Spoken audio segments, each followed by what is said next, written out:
Callum hadn't seen an alien up close until he walked into the Coalition chamber. Sure, he'd studied hollow images and read all the files, but nothing prepared him for the presence of another species right there in the flesh or whatever passed for flesh among the Taiyanenai. The meeting hall was vast, lined with towering crystalline columns that reflected shifting hues of blue and green. Delegates from dozens of species stood in clusters, talking quietly. The sound was more like a muted chorus than a collection of individual voices. Some spoke in harmonics, others through clicking, a few used subtle gestures that communicated volumes. Callum, however, only had eyes for the Taiyanenai delegation. "You're staring," Eric muttered, nudging Callum's arm. His voice was low, but his tone carried the hint of a smirk. "I am not," Callum shot back, though his gaze stayed fixed.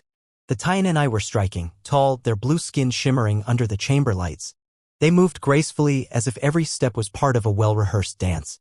One of them, a woman with deep violet eyes and dark ridges along her arms, stood slightly apart from the rest. Her presence was magnetic. Callum caught himself leaning forward before realizing it. Eric chuckled. "I'll give you one thing, though. They've got a hell of a presence. Even if they make me feel like I forgot to wear my dress shoes." Callum finally tore his attention away to look at his friend. Eric was tall, broad-shouldered, and more comfortable leading charge drills than navigating diplomatic halls. He was a soldier first, an explorer second, and a cultural liaison by necessity rather than choice. "You're telling me you don't find all this even a little fascinating?" Callum asked. Eric shrugged. "Sure, it's fascinating. But I didn't sign up to gape at aliens. I'm here to make sure you don't trip over your own curiosity and cause a diplomatic incident."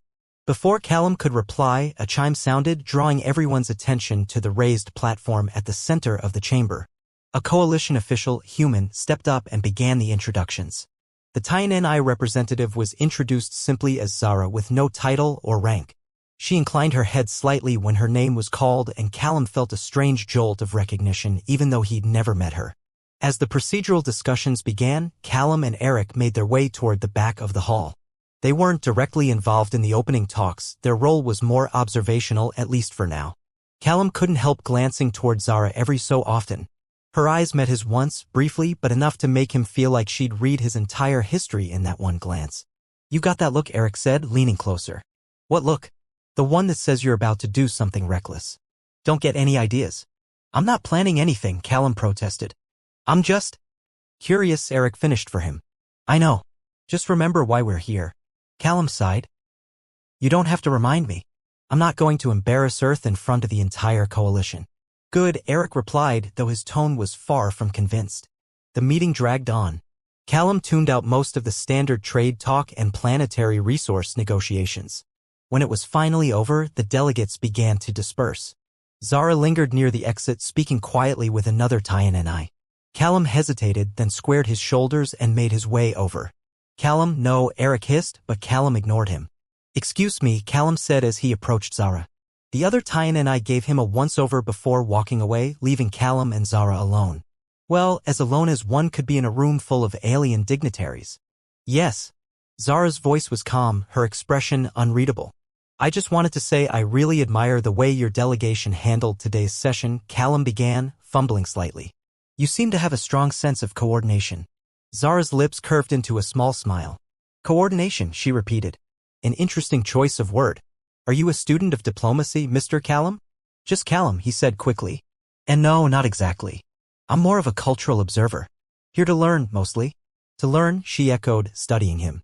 "And what is it you hope to learn from us, Callum?" He hesitated. The truth was he hadn't really thought that far ahead. "Well, everything, I guess. I mean, Earth is new to the coalition.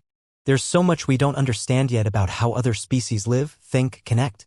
I want to understand those connections." Zara tilted her head slightly. "A noble goal. But be careful, seeking understanding is a path that can lead to unexpected places." "I'm not afraid of unexpected places," Callum said, surprising himself. Her violet eyes held his for a moment longer. "Very well. Then perhaps you'll allow me to show you one of those places." Callum's pulse quickened. "I'd be honored." "Meet me tomorrow," Zara said, turning to leave. "I'll show you something worth understanding." As she walked away, Callum stood rooted to the spot. Eric came up behind him, shaking his head. "You've got some nerve, you know that?" "It's not nerve. It's curiosity," Callum replied. Eric laughed. "Sure, curiosity. Just don't say I didn't warn you when you're neck-deep in interspecies drama." "I'll keep that in mind," Callum said. But despite Eric's warning, he couldn't stop thinking about Zara's parting words. Something worth understanding. He wasn't sure what that meant, but he knew one thing: he was about to find out. The Tainan homeworld didn't look anything like Earth, and that suited Callum just fine. Even before the shuttle's ramp lowered, he could see the alien landscape stretching out before them, an endless expanse of silver grasses rippling like liquid under twin golden suns. Above, the sky was a vivid wash of deep lavender, dotted with clusters of shining moons. Yet as strange as the world was, it felt inviting. The air was warm and carried a faint floral scent that Callum couldn't place. Eric whistled low as he stepped off the ramp beside Callum. "I'll give it to them. They've got style." Callum smirked. "It's more than style. This place feels alive." "Yeah, but don't go getting all poetic on me," Eric said. "Let's just stick to the mission." Their mission, technically, was to observe and learn from the Tainan. Unofficially, Callum had a different agenda. Zara's invitation had been vague: meet her and see something worth understanding. That wasn't exactly a detailed itinerary, but Callum hadn't hesitated. He was driven by curiosity and an urge to connect with something larger than himself. When Zara arrived, she wasn't alone. A tall, broad-shouldered Tainan man accompanied her. He carried a long staff-like instrument and wore a series of intricate silver bands around his wrists and neck. Callum noticed that his skin tone was slightly lighter than Zara's, his features sharper. Callum, Eric, Zara greeted them warmly. "This is Rin. He's one of our bond keepers and a close friend." Rin nodded in greeting, his violet eyes cool and assessing. "I hope you're prepared for what you'll see today." "That depends on what we're seeing," Callum said, trying not to sound too eager. Zara exchanged a glance with Rin before turning back to Callum. "It's better experienced than explained. Follow us." As they walked through the shimmering grasslands, Callum fell into step beside Zara while Eric hung back, matching Rin's measured pace. The four of them moved in silence at first, the only sound the faint rustle of the grass and the occasional trill of an unseen creature. The beauty of the landscape was mesmerizing, but Callum's attention kept drifting to Zara. "So," Callum began, breaking the quiet, bond keeper. "That's a specific role, I take it." Rin looked over at him. "It's a position of trust. We safeguard the traditions that tie our people together. It's not merely ceremonial." "And you're bringing us into one of these traditions?" Callum asked. "Isn't that unusual?" "It is," Zara said softly. "But I believe you can appreciate it. You came here seeking understanding, after all." Eric cleared his throat. "We came here as observers. Just making sure that's still the plan." Zara smiled faintly. "Yes, observers. But sometimes observation requires more than just watching." Before Eric could respond, they crested a small rise and stopped. Callum caught his breath. Below them was a circular structure made entirely of translucent crystals. It appeared to pulse faintly with inner light, casting a soft glow over the surrounding grass. Inside the circle, a group of Tainan stood motionless, their hands outstretched toward the center. The air around them seemed to hum. "This is a bonding circle," Zara explained. "It's where we form and strengthen our connections, not only with one another, but with our surroundings. The process is deeply personal and spiritual." Rin stepped forward, gesturing for Callum and Eric to follow. Zara stayed at Callum's side. "This isn't like anything you've seen before," she said quietly. "Be open to it." Callum nodded, his curiosity overriding any lingering doubts. He followed Rin down into the circle, with Zara close behind. The other Tainan barely glanced at them, their focus entirely on the intricate patterns they were weaving with their hands and the soft, harmonic sounds they were making. Callum couldn't help but be drawn in by the atmosphere. It felt as if the entire circle was alive, connected by some unseen force. "What exactly are they doing?" Eric whispered. "They're attuning themselves," Rin replied. "They're opening their thoughts and emotions, sharing them freely. It's an act of trust and vulnerability." "Vulnerability," Eric repeated, his tone skeptical. "And we're supposed to just jump in?" "Not yet," Zara said gently. "First, just observe." The four of them stood at the edge of the circle, watching as the Tainan moved together in perfect synchronization. Callum felt an odd pull, like the hum of the crystal structure was calling to him, drawing him closer. He glanced at Zara, who met his gaze with a faint smile. "It's more than just tradition," she said. "It's who we are." Eric shifted beside him, clearly restless. "I don't see how this helps us understand trade agreements or resource allocations." "It's not about trade," Zara said. It's about connection. We've lived among the stars for centuries, and yet this act reminds us that we are never truly alone. We are part of something greater. Callum frowned slightly, trying to process her words. You mean it's not just about your people, but everything? Yes, Zara replied. Everything. Before Callum could ask more, the harmonic sounds faded, and the Tyenanai in the circle began to lower their hands. They turned slowly, their eyes glowing faintly with an inner light. One of them, an older Tyenanai woman, stepped forward and addressed Zara and Rin in a melodic language Callum couldn't understand. Zara responded in kind, and the woman's gaze shifted to Callum. She wants to know if you understand what you've seen, Zara translated. Callum hesitated. I'm not sure I fully understand yet, but I'd like to. The older woman seemed to consider his words before nodding. She spoke again, and Zara's expression softened. She says that's a good start, Zara told him. Eric sighed. Well, I don't know about you, Callum, but I'm still not sure what we just witnessed. If this is supposed to help us get along with these people, maybe we need a translator. You have one, Zara said with a smile, and you'll have plenty of time to learn. Rin placed a hand on Callum's shoulder. You're not here just to observe our traditions. You're here to become part of them. Callum looked from Rin to Zara, then back to the crystal circle. He felt the weight of what they were offering, not a lesson but an invitation. One that could change how he saw the Tyenanai, and maybe even himself. The village had no name Callum could pronounce, if it had one at all. Nestled in a valley of shimmering silver grass, it was little more than a collection of rounded huts made from translucent stone, each glowing faintly from within. The air smelled faintly of wildflowers, though he never saw any. Zara walked ahead, her movements deliberate and graceful, while Eric trailed a few steps behind Callum, muttering to himself. This is definitely not the usual diplomatic junket, Eric said under his breath. I'm still not sure what we're supposed to accomplish here. We're supposed to understand, Callum replied without looking back. Oh sure, understand. That's clear as day, Eric retorted, louder this time. Because nothing says cultural exchange like wandering into the middle of nowhere. Quiet, Zara said sharply, glancing over her shoulder. Her tone left no room for argument. Eric threw his hands up. Fine, quiet. The small group made their way into the village's center, where a circle of stones marked an open gathering space. A few Tyenanai stood waiting, their eyes glowing faintly as they studied the newcomers. Callum could feel their scrutiny like a weight pressing against his chest. He took a steadying breath and met their gazes as best he could. Callum, Zara said, gesturing for him to step forward. This is Irol, our eldest bond keeper. Irol was taller than Zara by a head and carried himself with a commanding presence. His skin was a lighter shade of blue, and his eyes seemed to pierce straight through Callum. When Irol spoke, his voice was deep and resonant, the language unfamiliar but melodic. He wishes to know what brings you here, Zara translated. Why you wish to witness the bonding ritual. Callum hesitated. The directness of the question threw him off. I want to understand your culture, he said after a moment. I believe there's something we can learn from each other. Irol listened as Zara repeated his words in Tyenanai.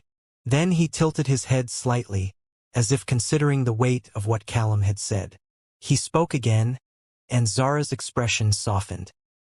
He says understanding is not enough, she translated. You must be willing to experience it. Are you? Yes, Callum replied without hesitation. Irol's lips twitched, almost forming a smile. He gestured toward one of the huts at the edge of the village. Zara motioned for Callum and Eric to follow as Irol turned and began walking. Inside the hut, the air was cooler, the walls glowing faintly. The floor was covered in a soft, moss-like material that felt surprisingly warm underfoot. Irol stood in the center of the space and raised his arms, speaking in a low tone that made the walls seem to hum. The sound reverberated through Callum's chest, stirring something deep within him. What's he doing? Eric whispered. Preparing the space, Zara replied.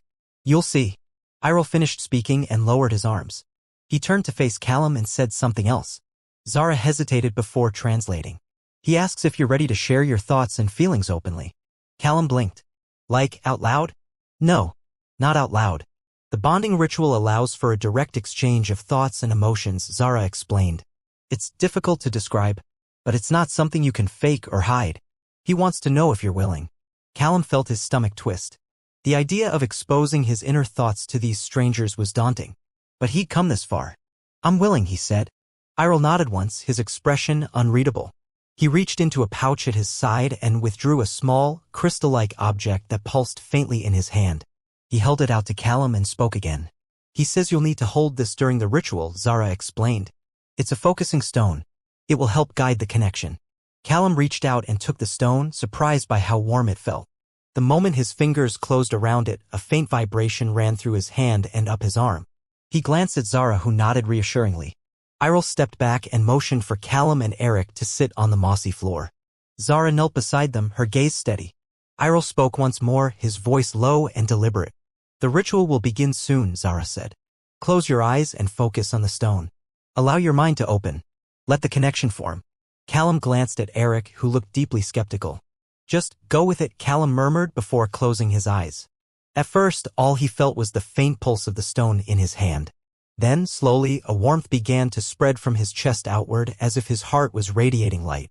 Images flickered in his mind, flashes of earth, the faces of people he'd known, moments from his past. He saw his mother smile, heard his father's voice, felt the cool breeze of a summer evening back home. Then the images shifted. He saw Zara, her eyes glowing faintly, her smile calm and steady.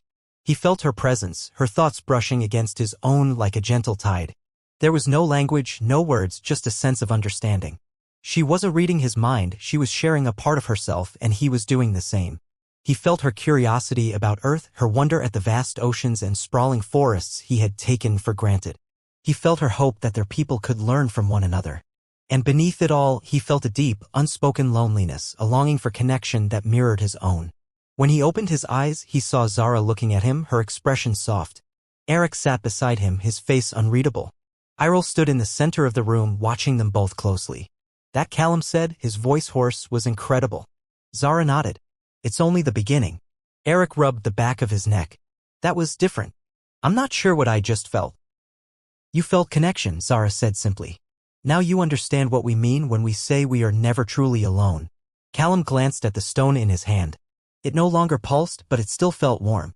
I want to learn more, he said. I want to be part of this. Zara's lips curved into a small smile. Then there's hope for you yet. As they left the hut and stepped back into the golden sunlight, Callum felt lighter, as if some invisible weight had been lifted. He knew there was still much he didn't understand, but for the first time he felt like he was on the right path. Zara's suggestion to explore more of the surrounding region sounded simple enough, but Callum knew better by now. Every walk with her seemed to lead to new revelations, new questions, and more opportunities to feel utterly out of his depth. Eric, however, looked less than thrilled at the prospect of another cultural excursion. You sure about this? Eric asked as they followed Zara out of the village. The last short trip had us sitting in a glowing hut sharing feelings. Not exactly my idea of a relaxing afternoon. Come on, Eric. You're acting like we're back in basic training, Callum teased. We're here to learn. Try to enjoy it. I'll enjoy it once I know what I'm supposed to be learning, Eric replied. They walked along a narrow path that wound through tall grass that seemed to shimmer as it moved. Zara led the way, her steps light and deliberate.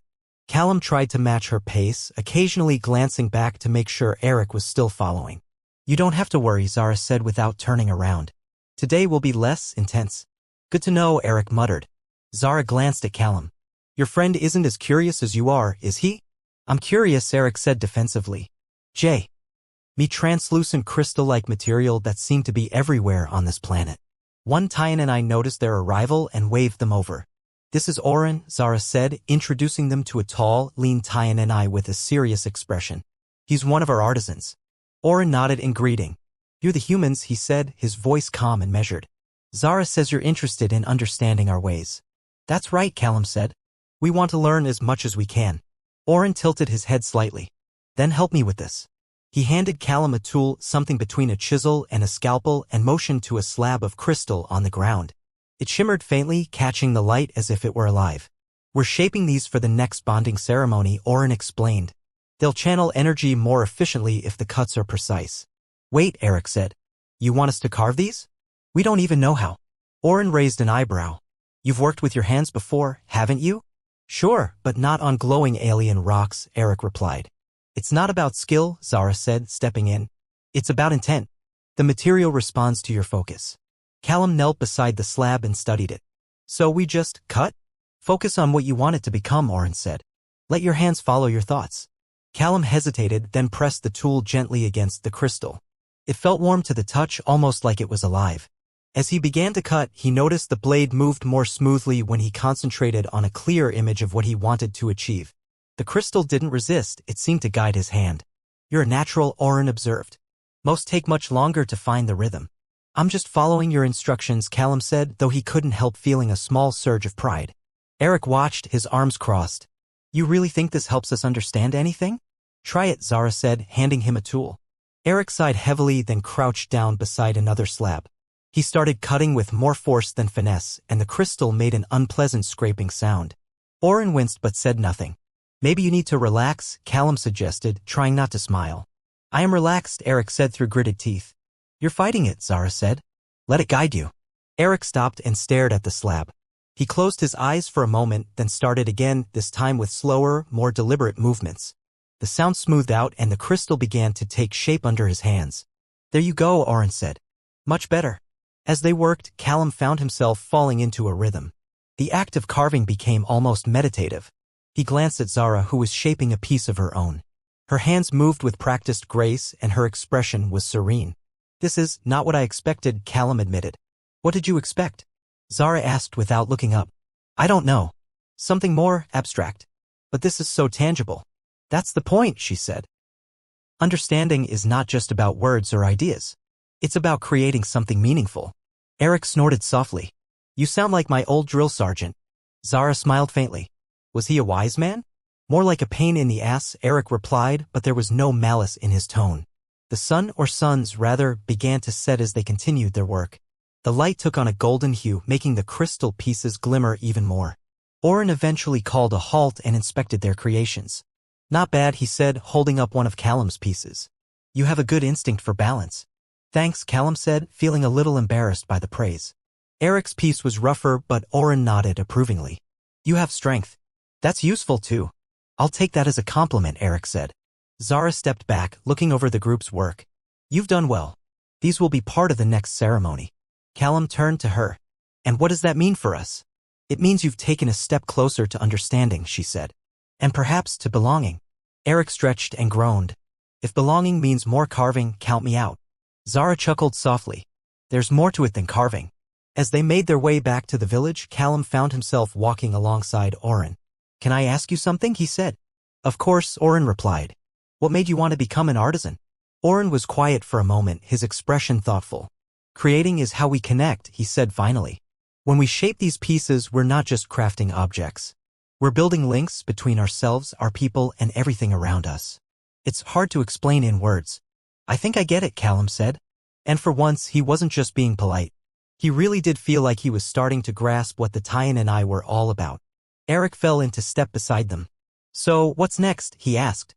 Another bonding ritual? More glowing rocks? Perhaps something entirely different, Zara said, a mysterious smile on her lips. You'll have to wait and see. Great, Eric muttered. I can't wait. Callum laughed, feeling a strange sense of contentment. It wasn't just the carving or the landscape. It was the people, the Taiyan and I, and even Eric, who despite his grumbling had stuck by him through all of this. For the first time since arriving on this planet, Callum felt like he was part of something that mattered. Eric stood outside the stone structure, arms crossed, eyes narrowed at the faintly glowing symbols that traced their way along the arched doorway. The carved figures, abstract swirls, interlocking loops shifted slightly as the light from the twin suns filtered through the crystalline village. Callum, this doesn't look like the simple conversation you said we were having, Eric muttered. Callum adjusted the strap of his pack. It's just a meeting. Iril wanted to explain more about their cultural structure. They're all about shared knowledge, remember? Shared knowledge, right? Last time I heard that, I ended up holding a humming rock while my life flashed before my eyes, Eric grumbled. Zara stepped forward, her smooth, deliberate movements as much a reassurance as her calm tone. No harm will come to you here, Eric. Iroh simply wishes to share something important. Right? No harm. Just glowing rocks and singing crystals, Eric replied, though he reluctantly followed as they entered the chamber. The inside of the structure was cooler, the air carrying a faint metallic tang. Smooth, faceted walls caught the light in subtle patterns, creating the illusion that the room was breathing. Iroh stood in the center, his presence commanding but not intimidating. In his hands, he held a crystalline orb that shimmered like captured starlight. I am pleased you have returned, Iroh said, his deep voice reverberating through the space. His gaze shifted between Callum and Eric. Today, we delve into what binds our people. The threads of connection. Eric leaned toward Callum and muttered, "Here we go with the threads again." Callum elbowed him lightly. "Just listen." Iroh gestured toward a low platform at the room's center. "Please sit." The two men lowered themselves onto the smooth stone surface. Zara remained standing, her expression unreadable, though there was a faint hint of anticipation in her eyes. Long ago, Iroh began, the Taiyan and I discovered that our shared experiences were more than memories. They were currents that flowed through us, connecting us not only to one another but to the very fabric of our world. Eric raised an eyebrow. "You mean like some kind of collective memory?"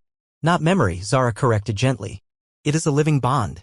A connection that allows us to understand and feel one another in ways no words can convey." "So, you're all psychic," Eric said bluntly. Iroh's lips curved into a faint smile.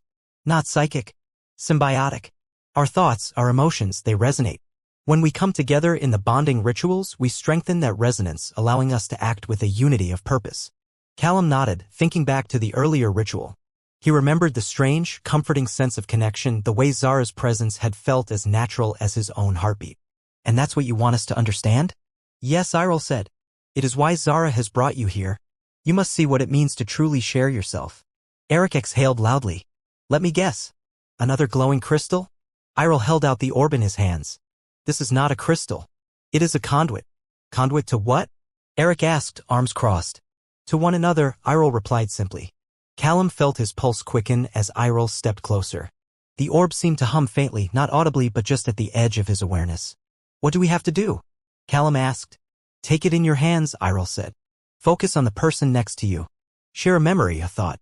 Let the conduit guide you." Callum hesitated. "What kind of memory?" "Any memory," Zara said. "One that carries meaning to you." Eric shifted uncomfortably. "I'm not sure about this." "You were not sure before," Zara reminded him. "And yet you found value in the experience. Did you not?" Eric huffed but said nothing more. Reluctantly, he extended his hands. Callum followed suit. Iroh placed the orb into their outstretched palms. The instant Callum's fingers closed around it, he felt a warmth spread through his chest. Not unlike the first bonding ritual, but more direct. Images flickered in his mind. His family back on Earth, the laughter of old friends, the sea stretching endlessly before him on a long-ago vacation. But then something unexpected happened. He felt Eric. It wasn't Eric's thoughts exactly. More like an impression, a sense of the man he had come to know so well. He felt Eric's strength, his loyalty, the flashes of humor he often kept hidden beneath a tough exterior. And beneath it all, a surprising vulnerability. A memory of a loss Eric rarely spoke of. Callum opened his eyes and looked at his friend. "Eric." "Yeah, I know," Eric said gruffly, pulling his hands back. "It's weird. But it's also—" Callum trailed off, struggling to find the right words. Yeah, Eric interrupted. "No need to make a speech." Iroh stepped back, watching them carefully. "You see now what we mean. It's not just about sharing your own thoughts," Zara added. "It's about receiving others as well." Eric rubbed the back of his neck. "It's intense, I'll give you that. But what's the point of all this? How does it help?" "Understanding," Iroh said. "You came here to learn, and now you know what it means to be connected, to trust, to belong." Eric frowned, but Callum could see the gears turning in his mind. Eric might have been stubborn, but he wasn't immune to what they had just experienced. Callum himself felt a new sense of clarity.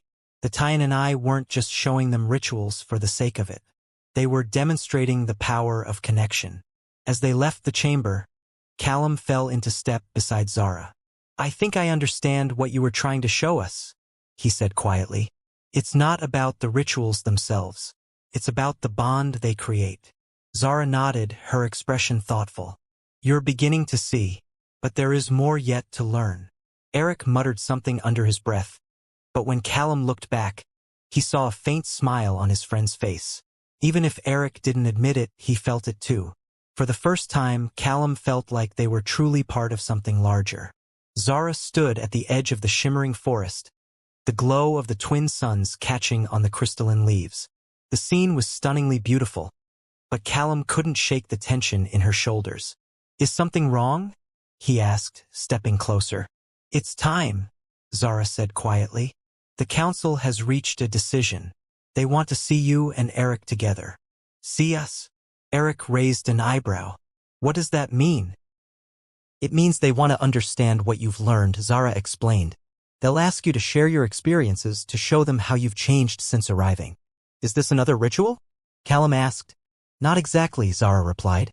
It's more of a discussion. A way for them to measure the depth of your understanding. Eric crossed his arms. And if they don't think we've learned enough, they'll send you back to your world, Zara said. You won't be allowed to return. Eric glanced at Callum. No pressure. Callum managed a weak smile.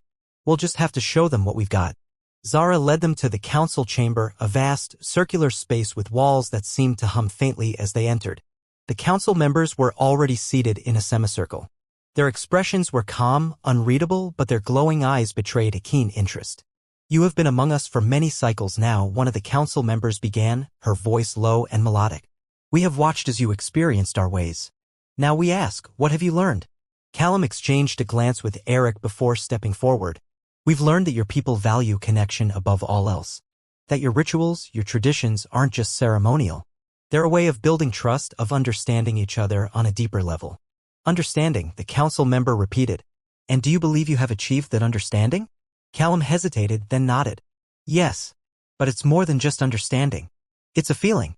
It's knowing that you're not alone, no matter how different you might be. Eric cleared his throat and stepped up beside Callum. Look, I was skeptical at first. I didn't see the point in holding glowing rocks or carving those crystal slabs. But I get it now. You're not just building things. You're building connections. You're creating something bigger than yourselves. And honestly, it's kind of humbling. The council members murmured among themselves, their voices blending into a harmonious hum. Finally, another member spoke. You have experienced our ways. But understanding is not enough. Tell us, what will you do with what you have learned? Callum paused. This was the real test. We'll take it back with us, he said.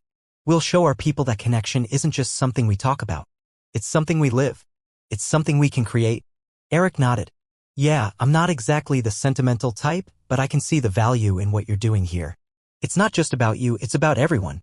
If we can take that mindset back to Earth, maybe we can start building something better. The chamber fell silent for a long moment. Then, slowly, the council members began to nod. You have shown growth, the lead council member said. You have demonstrated that you have not merely observed, but understood. For this reason, we will allow you to remain.